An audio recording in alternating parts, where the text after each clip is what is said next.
Hey everybody, and welcome to AFTERBUZZ TV. This is Survivor Wednesday, episode 8, Fear Keeps You Sharp. We have 4 idols in play tonight, a couple different rivalries going on, and one really bad decision. So stay tuned.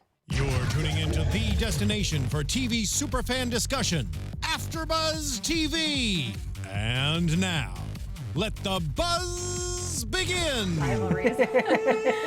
Hey everybody, welcome to AFTERBUZZ TV for Survivor. Wow is all I can say to that episode. Wow. Wow. Yeah.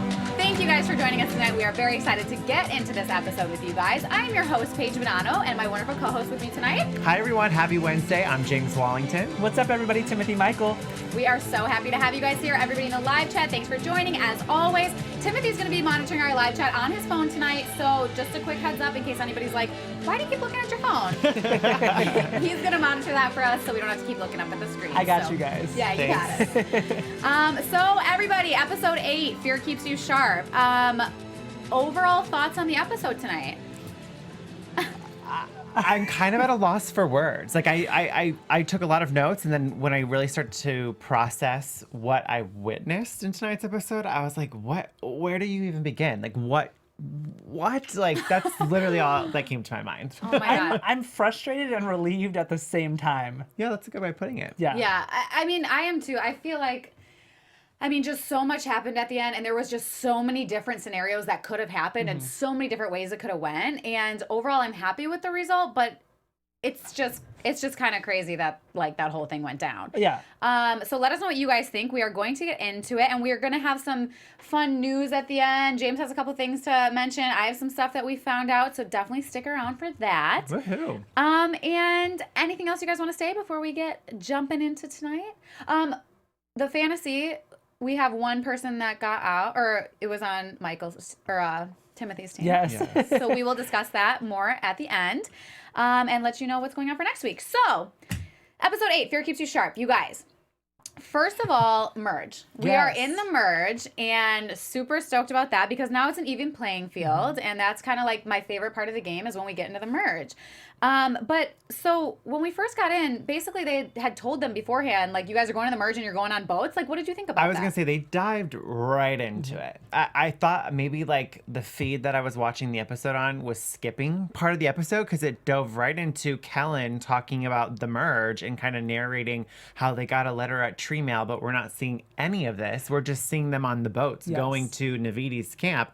It was very rushed and kind of like off-putting. And so it just caught me off guard. Right. The people at Navidi then, did they know that those other boats were coming along, or did the other 2 tribes just know that they were going to the merge? I think that was the case. I don't think that Navidi knew because they seemed surprised when the 2 boats did. rolled up. There were a lot of missing pieces, just to jump on your statement, but there was like a lot of missing pieces to this episode. There were a lot of things that you and I, while we were watching, were like, but how? We want to see more. And maybe it's just because we're really snobby, you guys, about Survivor. Yeah. It's only an hour show. We have to remember that. We wish that it was 2 hours. Right. Obviously, it can't be 2 hours.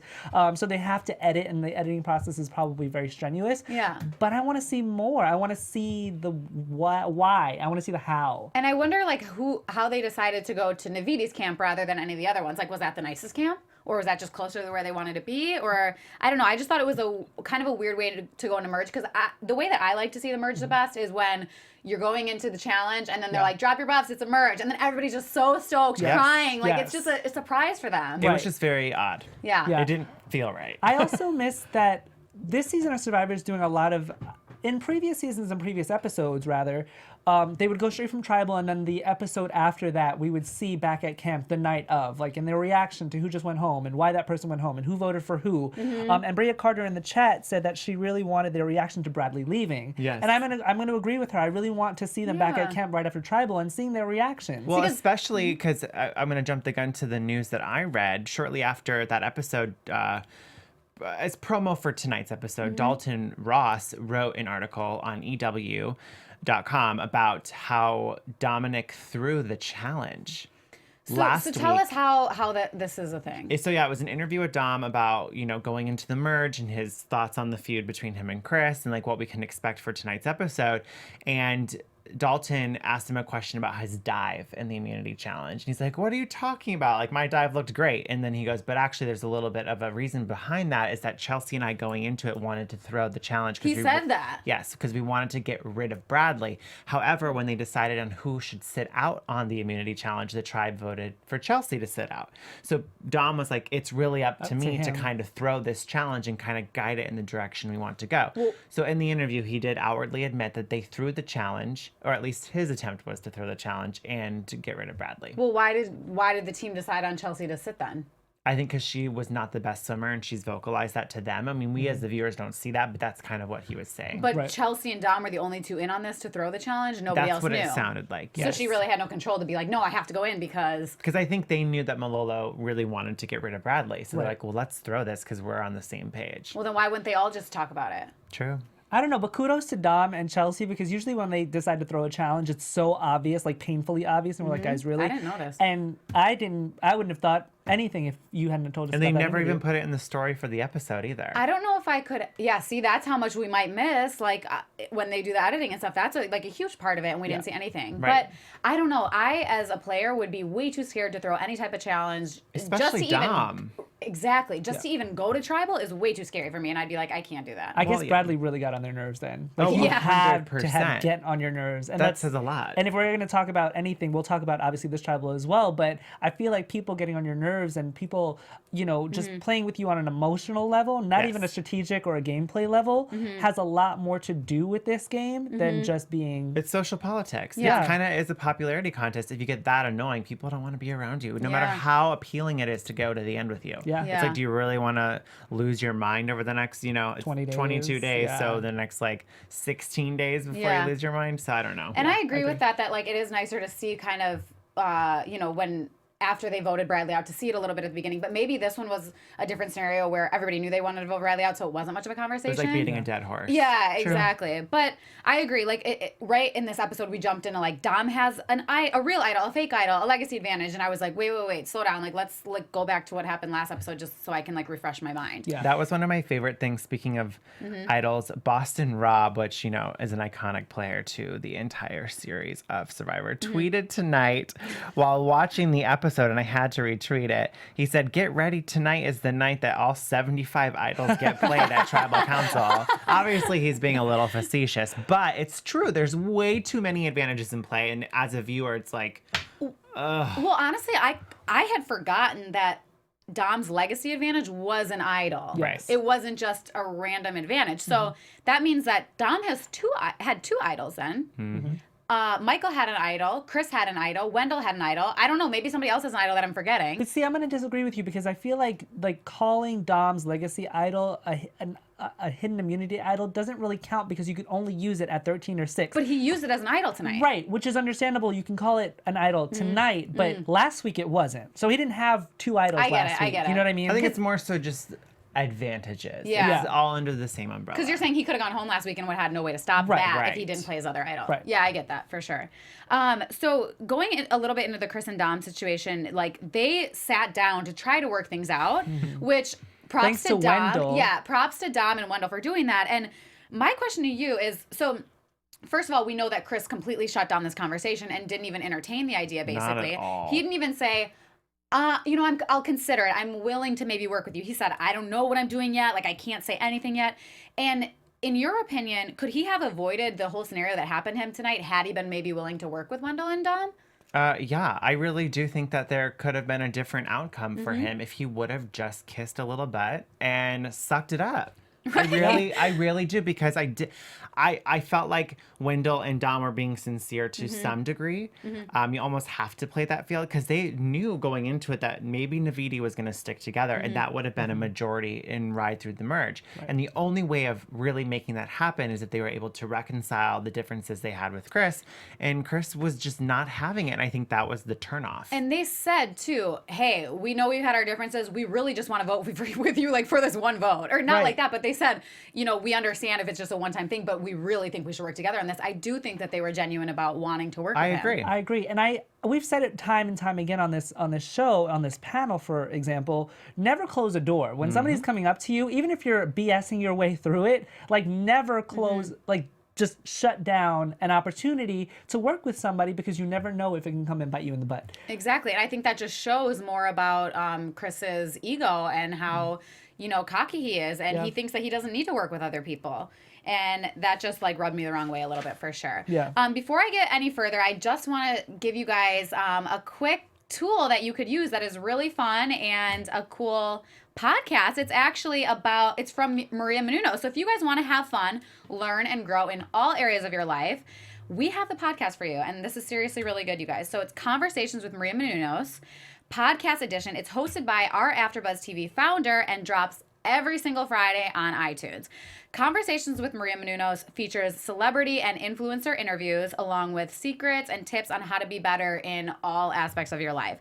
So from health and wellness to career, relationships, finances, basically anything you can imagine. Let Maria be the big sister that you've always wanted. She's going to talk about it all. So definitely tune in for that. So all you have to do is go to iTunes, subscribe to Conversations with Maria Menounos, and it's totally free. So how cool is that? So just be sure to rate it, comment, and when you do, just let Maria know that we sent you there, our AfterBuzzers. We sent you to this podcast. So once again, that is Conversations with Maria Menounos, podcast edition. Check it out. Yeah, I love that podcast. I listen to it on my way to work. And it's really great. It's a really good podcast, and she has a lot of great guests and a lot of cool stuff going on. So I would definitely suggest trying it out. So moving in further, we still have a lot of stuff about Chris that went on in this episode. First, when we got to the merge feast. Oh my God, eye roll, please. I thought it was so convenient that of everybody at that table, Chris was the one that ended up with the buff that had the clue pinned inside. Not only that, before we went live, I was even telling you guys, I thought it was so weird that he didn't notice it until he got back to camp. Mm-hmm. Yeah. Like in that little interview he had, it was like, I was laying down in the shelter and I felt something in my buff. I'm like, You didn't feel you just felt it then when you had this whole feast to feel it? Right. It was just so strange, and I thought it was just a little too convenient that he, of all players, was the one to You get guys it. Totally don't want to agree. get me started on the conspiracy theories because I feel like I've been on another one this season, and I feel like I don't know if it has anything to do with the editing What? process or the producers on Survivor this season, but before it felt more natural, and I felt like with this season in general, with the Malolo and Navidi equal numbers on each tribe, and then Chris finding the thing in his buff and not realizing it until he got, I just feel like it's a little too, like you said, convenient. I feel like we kind of saw that even like last season, definitely too, with like the Ben situation, he found that immunity idol at the last moment at the exact perfect time. On the boat he sleeps On the boat by, that and it's like you never talked about it all season, and all of a sudden the boat you sleep by, the idol's by the boat you sleep by. I just think it's a just little like, too like, or try to cover it up a little better. I don't know. Like it just was a little odd. I'm sure we know that everything is kind of planned from the way that they walk to tribal. Like they're in a certain line, or like you know what I mean. Like the order that they're in is for a reason. The way that they sit is for a reason. I'm sure when they went to the merge feast, where they sat was for a reason. Right. And I'm sure that, I don't know, that We'll the buff. never know. We'll never know. We'll never know. But I will say the positive side to that is I was a little intrigued when he did open the letter from the tree mail and it said that he had to go in the middle of the night to Ghost Island. That piqued my interest and I was like, okay, like I am excited to see how this might play out.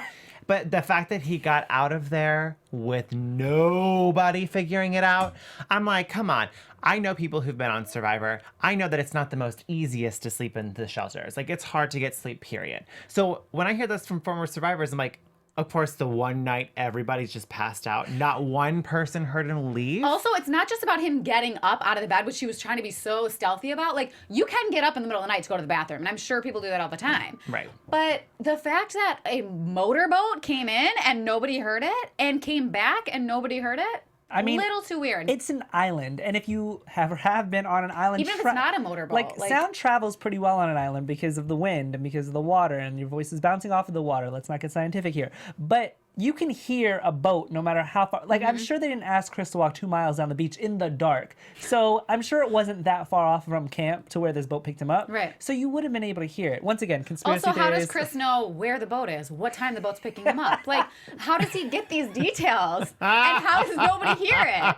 It was at the bottom of the message. We just didn't see the fine print. Right, yeah. But well, it's like 2 o'clock. Well, when's 2 o'clock? When is 2 o'clock? Yeah, how do you know? Like, are the producers coming to wake you up, or are you just never falling And asleep? he seemed seemed pretty cozy with like other members of the tribe. So it's like, how did none of them feel And why didn't he movement? just sleep on the outside? I was literally That's what about I to would say have that. done, or slept on the hammock. Slept- But Dom sleep in was the in the hammock. sand. Yeah, so weird. It's so weird. I don't know. But I really did love that seeing Ghost Island at night. It was Yeah. kind of It's eerie. It was beautiful. really cool. It really Yeah. set the tone, in my opinion.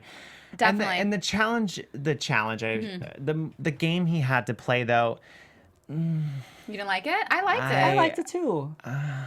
So, Okay. so Well, the game we know was. how James feels about it. So the game I was, don't if any of you guys missed know. it, basically if he was willing to wager his vote, then each time he picked the correct bamboo, he could extend the idol. So first when you get there, it's an idol that can only be used for the next tribal council. Or he can wager his vote and then he could extend it, the shelf life of it, every time he gets the right answer. Yeah. So here's what I'm confused by. I was trying to type as I heard it just so I can make sure it was very clear to understand the rules of it. If I remember correctly, and if my fingers served me well when I was typing, it sounded like every time he took a shot at one of the bamboo things, it would extend the power of its life by one tribal council. Keyword one. Right. The first bamboo he opened said it increased the value by 2 tribal No, councils. to number 2, to the second tribal council after you get it. Okay, got it. So he had it for so one. I just misunderstood. 'Cause Yeah. I heard 2 and I was like, wait. So what are we doing now? Are we Yeah. getting 6? Are we getting 4? This Yeah. goes back to the whole conspiracy. Right. But regardless, I was kind of frustrated with how this thing played out. But it doesn't matter because at the end of the day, I was really happy with the end result of the Yeah. episode. I feel so, like if in I the were- moment, I wasn't happy. Right. I feel like if I were him, right at the beginning, if I was given the choice to wager my vote or just keep the idol for the next tribal council, because regardless of what he did, he can keep that idol for the first tribal council. That is not going to go away regardless. So I would absolutely play that first one because even if you lose your vote, just play the idol because that's all it's good for anyways. Exactly. And so I think you should definitely play the first one. Would I have kept going? I don't know. He really had nothing to lose. To lose. Yeah. Yeah, I totally would have played it also. I think what's funny about the whole thing, though, is Ghost Island is that it was kind of fate. And it was interesting that fact that you played it and you got it extended only one more tribal after the one that you were supposed to use it on. And then you didn't use it on, hoping that you could use it on the next one that you played. But if you never decided to play, you would have played it on the one that you should have played it on. I Oh just my think God, it's that just went over my head. I'm so No, I get that. You get it. You get it. It's like, okay, so if he had wouldn't never have- played, My ADD, yes. if he never played, he would have had to have played it at this tribal council. So then he right. would have never went home. Right. But since he decided to play, he got one. It extended by one tribal council, not 2, not 3, not 4, not even So 5. he had to play it at the next one. So it either, Exactly. yeah, so he had to play it either at the one, this one, or the next one. Which I guess makes more sense as to why he didn't, which we can talk about it. I don't when we even get think to it the makes vote. sense. I still don't think it makes sense, but we'll talk about it.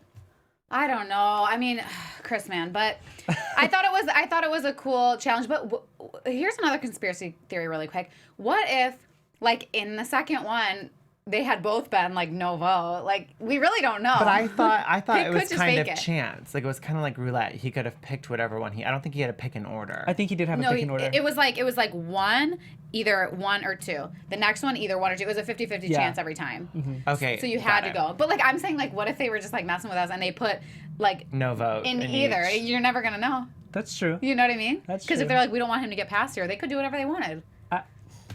Unless he's like, well, let me just open the next one to see really quick, and then he's like, I don't just know. really loved Go Silent at Night. Yeah, though. it was really I thought cool. that was cool, and it was an interesting twist on the whole JT idol. And I know in the last after show we had, I was pretty vocal about, like it is what it is with the idol. Why are you changing the powers? Or like this really wasn't a power in its original season, and now you're making it a Yeah. power. So I will say I liked this the twist of how you had to work the potency back up because it was kind of deserted. Yeah. On JT's season, he left it at camp, so it made sense. But do you think now that they're continuing with this theme of switching up the idols a little bit or changing their powers or doing a little twist on the actual idols, do you like the other ones that you previously criticized, or are you still on the No. same? Okay.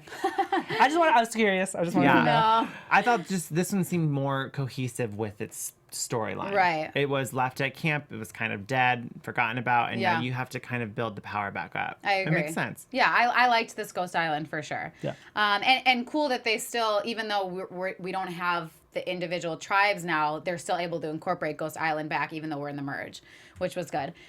So moving into immunity. First of all, I thought this immunity was very tough. I thought it was a really hard challenge, and a lot of people killed it. Sorry, not to Yeah. just take a step back. No, Before we please. move into immunity, I just felt like we have to talk about this because back at camp the next morning, Yes. What? Chris was just sleeping the entire day, obviously because he's tired. But then when he wakes up, he keeps rapping, Oh my god. which I just thought was funny because of what we're going to talk about What is his later. deals with like the puns about Dwayne Wade? Like he's constantly talking about Dwayne Wade. And then he goes, "Hey Dom, how's the coffee this morning?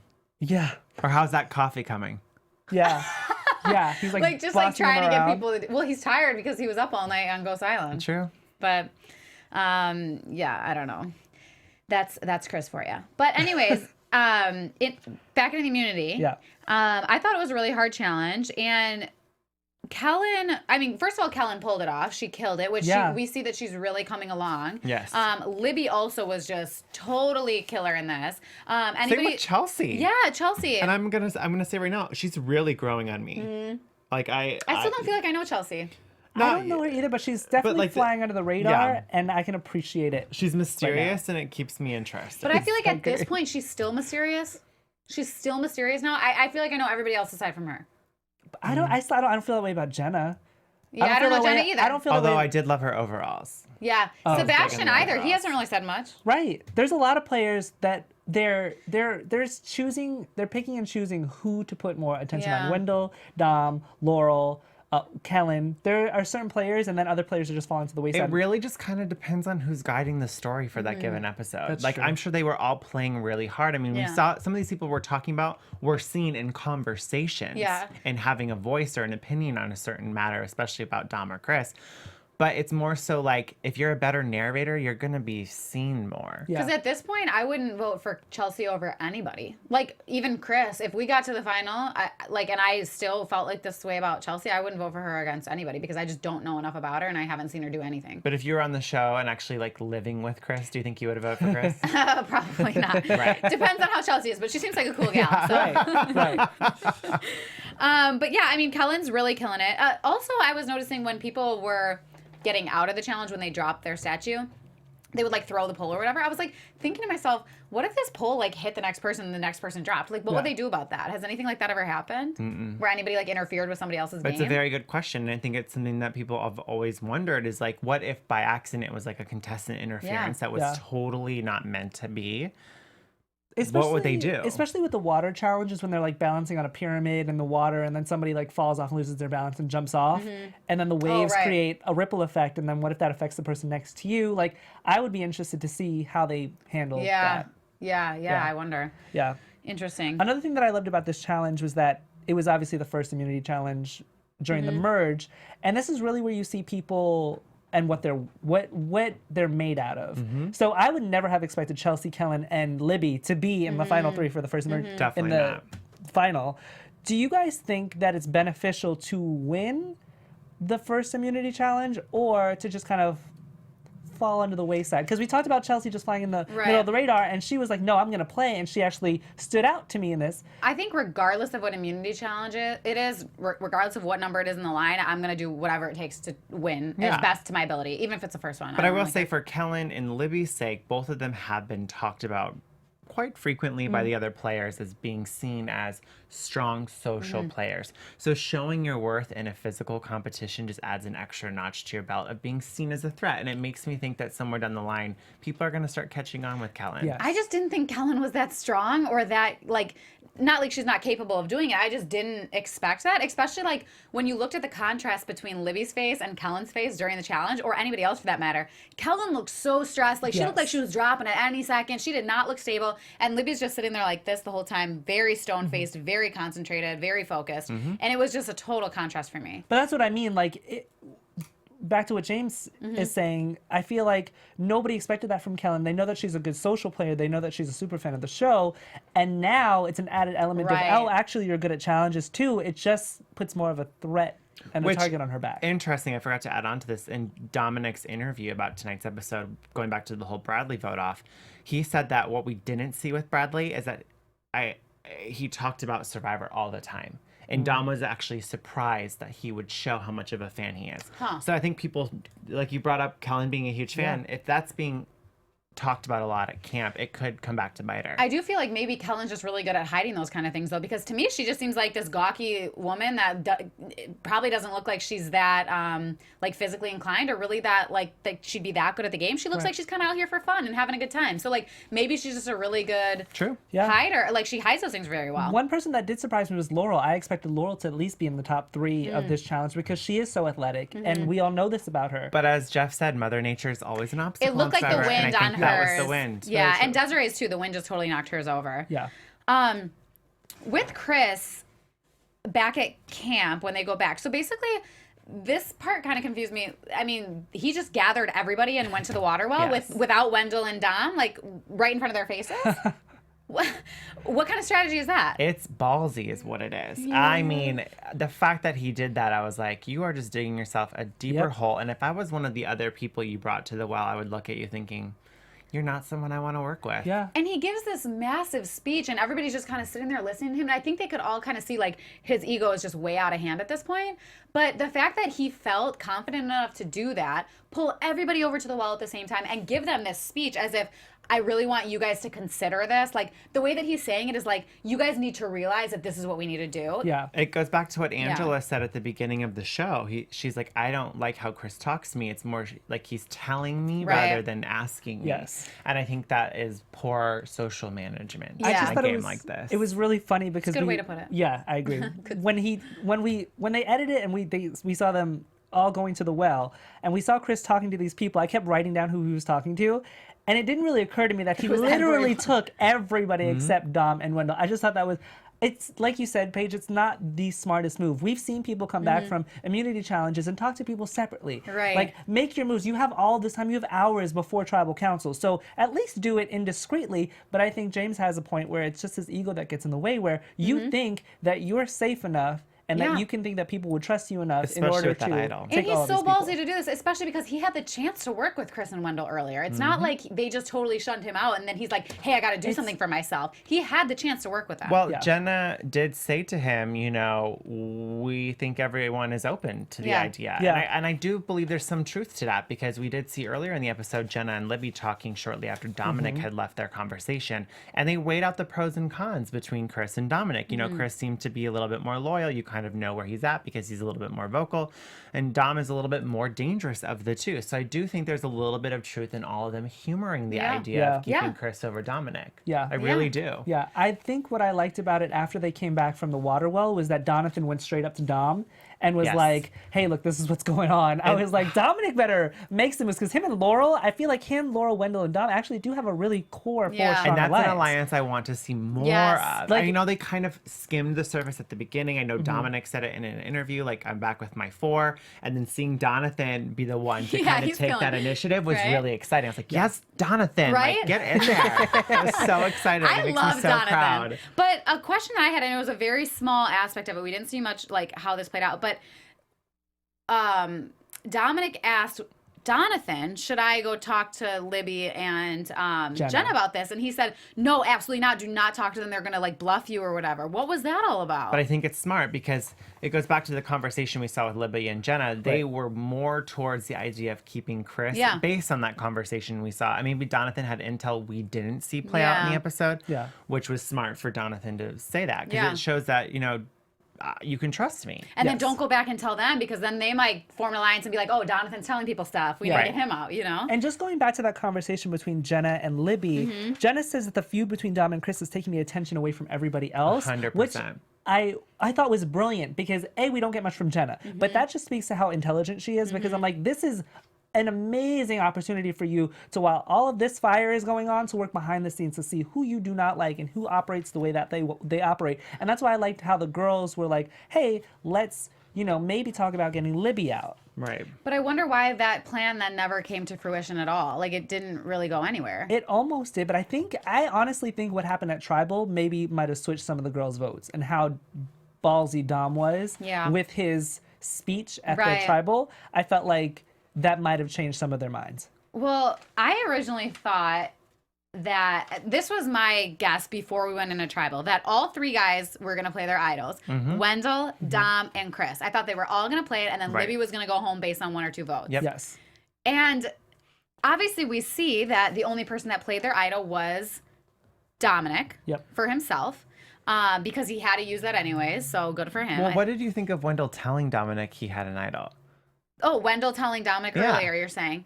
That's what made me feel like Wendell was going to play it. That's right. Because I thought they were setting it up. Because I forgot. I forgot he had Wendell had an idol. Yeah. There's just so many of them. But he did say, like, Dominic, I have an idol. And which is also interesting. Dominic didn't admit to having an idol to him. But doesn't he do it next week, didn't we see? Actually, I think he does now. That's probably why. Didn't Dominic tell Wendell that he had an idol? Yes.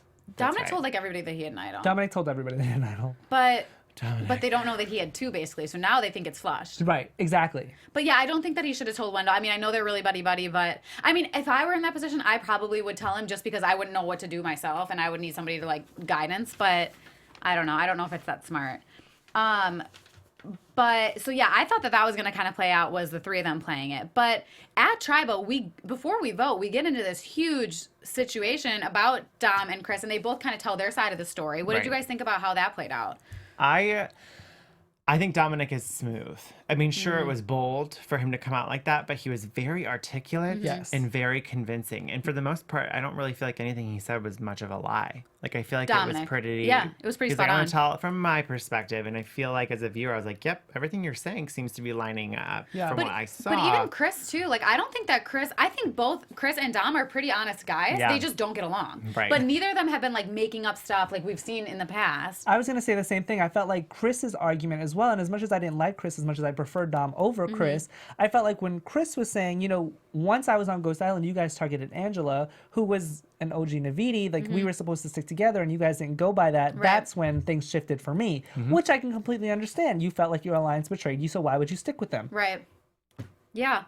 And was there anything about that you wanted to say before we get into like how the votes went out? What I loved about is what Libby said, and I thought that Libby was going to go home because there's a lot of foreshadowing with Libby. Libby was in the beginning of the episode was like, "Well, I'm just glad that I'm safe tonight because there's a lot going down." I had that quote in here too. She goes, "It just feels really good to be safe tonight, honestly." And we were like, "Oh!" Even before they started talking about Libby, we were like, "She's going home. Yes. She's going home." Really nervous. But then she also says that Tribal, this is when people prove their alliances, and I really like the first Tribal with the merge because just like with the challenge, you can see what people are made out of. At the Tribal, you can really see, like Libby said, where your alliances stand. Like who is with who for real. This is when you prove. Well, then to bounce off that, I loved what Donathan said too. Is like, I can't imagine going into a merge when there's been two swaps. And he even said there's people I haven't met with before, and then there's people I've already had relationship with, and then there's been so many different connections going on. It's mind-boggling. Like I can't imagine. Like, where do you feel like you really stand? Right? Yeah, you don't know. Well, speaking of connections, Chelsea in the chat says Wendell needs to separate from Dom ASAP, and I'm going to disagree with that. I actually like Wendell and Dom working together. And I don't think anyone's really had their eye on Wendell. Not as much. The only reason that their eyes are on Wendell though is because of Dom. That's the only reason. Right, but I still like them together. I do too if they can get other people on their side. I think they can. If not, Wendell needs to break they have off. Jonathan and Laurel on their side. Well, I mean, here's a prime example. Dom talked to some people, and then right before Tribal, we saw Wendell go talk to Sebastian, Livy, and Jenna about how they needed to vote for Chris. I feel like they really balance each other out nicely, and they both have very different approaches to the game, and people view them as individuals. And I feel like, they kind of like, Wendell has a certain level of respect too. Like when he went to talk to those people, they had told him straight up, or Wendell said, so you guys are going to split the vote between me and Dom. And they're like, well, that's a possibility. We're not sure yet. Like, but at least he has the ability and the capability to like talk to people and really get his point across too. Agreed. And I do like Wendell as a player a lot. Me too.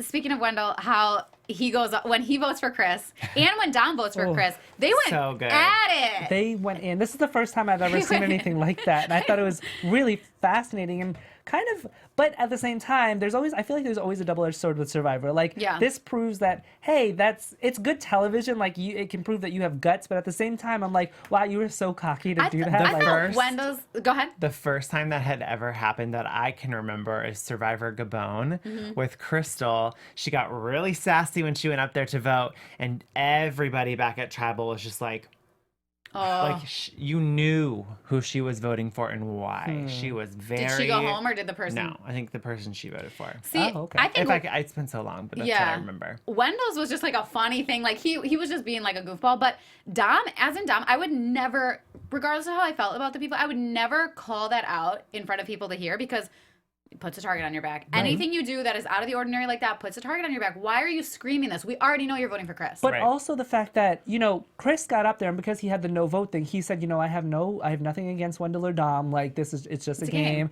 Like, I have nothing against them. And then for Chris to go up there and say everything that he said, and then for Wendell to go up there, because I'm pretty sure everybody heard what Wendell said as well. And then for Chris to be the first member on the jury, like, why would he ever vote for Wendell or Dom when they get to the end? Right. It's not a smart move. Like I said, makes good television. I don't think it was a smart move either. Agreed. Totally agreed. We already knew he was voting for him. I do have a question about, like, the idol. So Dom pulls out his idol at the beginning of Tribal and says, like, basically he's playing it. But then he gets up to Jeff and says, oh, I have a better idea. I'm going to play this legacy advantage. I know that Chris still thinks that idol's real, but does everybody else know that idol's fake? I think. I mean, it's really clear. It's ugly fake. and it doesn't look real. He said that was my mess up, is that I told Chris I had an idol, but this is fake. That's what he's told people, even though he really has the real idol. So at this point, he can get rid of the fake idol because Chris is out. Everybody knows it's a fake idol. That fake idol can be gone, and nobody knows that he has an idol now, but he does have one. So now they're gonna think that he has nothing. Yeah. But he's got one. But he's still got something up his sleeve. Pretty smart. But, I mean, honestly, just a bonehead move on Chris's part for not playing his idol. Agreed. He was that confident? Guys, I loved it. I was so excited. The moment he didn't play, I was like, oh, thank God, my girl Libby's still in it, because everyone's going to vote for Chris. And it was just so poetic and beautiful that the first tribal council, the first tribal council Chris goes to the whole season, is also his last tribal council. I was like, this is beautiful television. Oh my God. Everything about this is like the rise and fall. Like and I think this is why he didn't play it. Going back to that conversation we had a little bit earlier, I don't think he played it because of his ego. He definitely was so self-absorbed in the sense that I think he genuinely thought he was smooth in gathering the votes. But this is my question then. Confident. If he was that confident and he thought Dom, so in his eyes, Dom was going home for sure because all his buddies told him that they were going to go with his plan. So Dom was going home. So then if he would have just played the idol tonight then, just to be safe, because you never know what's going to happen, and you know that Dom's voting for you, play the idol because you can only use it at one more after this, and then Dom's gone, so you don't have the target on your back anymore. Play the freaking idol if you know if your name is getting put down. Play the idol. I would have played the idol too. I mean, if you only have one or two chances, and you know that you have at least one vote to your name, I would definitely play my idol. If I was Wendell, I would have played my damn idol, even though he didn't need to at all. Agreed. Right. I'm gonna disagree with James though when you say that it was purely based on his ego is why he didn't play his idol, because if you guys go back and watch Ponderosa, another aspect that I love about Survivor once the merge happens is that obviously they asked Chris, why didn't you play your idol, like what happened? He says that he genuinely felt like he made genuine relationships as to they wouldn't put his name down. So that's really what he was thinking. But I think that's his ego, because he doesn't actively think my ego. Yeah. He thinks so highly of himself. Yeah, he thinks so highly of himself that he genuinely thought he had the social relationships with people, and he doesn't. Why did you go home? My ego. Yeah, no, he's gonna say. I have no doubt he really thought it was the relationships he formed, but I think it was his ego that thought that. Totally. And quickly before getting into just our ending, Angela and Desiree were the only ones that voted for Libby. So I'm really interested to see what's going to happen back at camp when Libby finds out that those two girls voted for her. Yeah. Because Angela's been on the bottom of the votes now a few times. I'm worried about Angela. I'm worried about her too. So I don't know, you guys. This was a crazy episode. So with our fantasy draft, I mentioned it at the beginning for a second, but Timothy lost Chris. Yep. And so now we are down to 4 each. I know. And I have Kellen, Angelo, Jenna, and Wendell, and I'm pretty stoked about my team. I'm still very stoked about my team with Sebastian, Libby, Donathan, and Laurel. Especially Donathan and Laurel, because they're teaming up with 2 of my other favorites. I mean, Dominic is growing on me, but if he wins, I'm going to be mad. He deserves to win, but I'm also frustrated because it seems so obvious. Yeah, I have Desiree, Michael, Chelsea, and Dominic, and I am actually really happy with my team as well. So I feel like the 3 of us have very strong teams. I could see each of us with one in like the final 3. I agree with you. I would say it's Dominic, Wendell, and Laurel. Yeah, definitely. Yeah. Quickly about news and gossip. If you guys haven't watched Chris's Ponderosa, go watch it because it's hilarious. First of all, his regular Ponderosa, but he also drops a freaking rap video because alluding to Wendell's thing saying, dude, stop rapping, bro. You're terrible. Get out. You're trash. He makes this like massive like elaborate rap video, obviously with the help of the Survivor producers, and it's incredible. Like, I just think it's hilarious. I mean, it kind of just proves Wendell's point about how he doesn't have any. But that's the point, is that it's so funny, and he knows it. And I hate that I'm going to say this, but he looks so hot. good. I know. Oh my gosh. The whole time I'm just like, wow, I'm looking at Chris in a different light. Like, I hate it. Like, and he I don't looks like so his, good. I don't like his personality at all, but like he's just so really hot. There's something about it that's sexy. Yeah, I agree. I agree. So go watch that. It's really funny. Any other news or gossip before we get into predictions? None. Cool. All right. Then we are going into predictions. AfterBuzz TV predictions. As I said, I'm really interested to see what happens with Libby, because I feel like she'll totally kind of like turn against Angela and Desiree, who I already don't know like where they really stand. Yeah. I feel like Libby's claws will come out, because we already saw it come out a couple episodes ago, and I feel like she's gonna get serious now. Yeah. I am excited to see this four-way alliance between Wendell, Laurel, Donathan, and Dominic. I want to see where that goes. I'm also excited about the eating challenge next week, because they haven't done it in a while. It looked like they were eating eyes. I know. Yeah. I'm really excited because, like I said, they haven't done it in a while, and I'm excited that they're bringing it back. Totally. I'm excited to see where Laurel goes, because in the preview for next week, she had a soundbite saying Dominic and Wendell have too much power in this game. And I feel like that's a game move that Laurel could make that could potentially win her this game. And I just think that she's kind of a sleeper. People are underestimating Laurel, and I think as viewers, we're just, oh, she's there. We're like, we like her. She's obviously a player, but I think she's going to end up surprising us, and I hope that she's the reason for either Dominic or Wendell to fail. She's a sleeper. That's a There's good... a lot of sleepers, though. Yeah. We'll see. Dang. Well, I'm excited to see next week. It should be a good episode. You guys, that was episode 8, Fear Keeps You Sharp. I loved it. Thought it was a good one, and we thank all of you guys for joining us, as always. Make sure to give us a like, subscribe in our YouTube, and let us know how we're doing in the comments. We love having you guys here. I'm your host, Paige Bonanno. You guys can follow me on all social media at Paige Bonanno, and we will see you right here next week. And I'm James Wallington. You can find me on Twitter at James Wallington and Instagram at Where's Wallington. You guys, I am Timothy Michael. You can find me everywhere at I am Timothy Mike. Quick YouTube shout outs tonight. Sheena123, Desi Girl 96, Bria Carter, Rebecca's Secret YouTube channel, and War Hero 99. Thank you guys, everybody, for being in the chat tonight. Yay! Well, have a good night, you guys. We will see you next week. From executive producers Maria Menounos, Keven Undergaro, Phil Svitek, and the entire AfterBuzz TV staff, we would like to thank you for listening to the AfterBuzz TV network. To watch or listen to other after shows and post comments or questions, be sure to visit AfterBuzzTV.com. I'm Sir Richard Wentworth, and this has been a presentation of AfterBuzz TV. The tribe has spoken.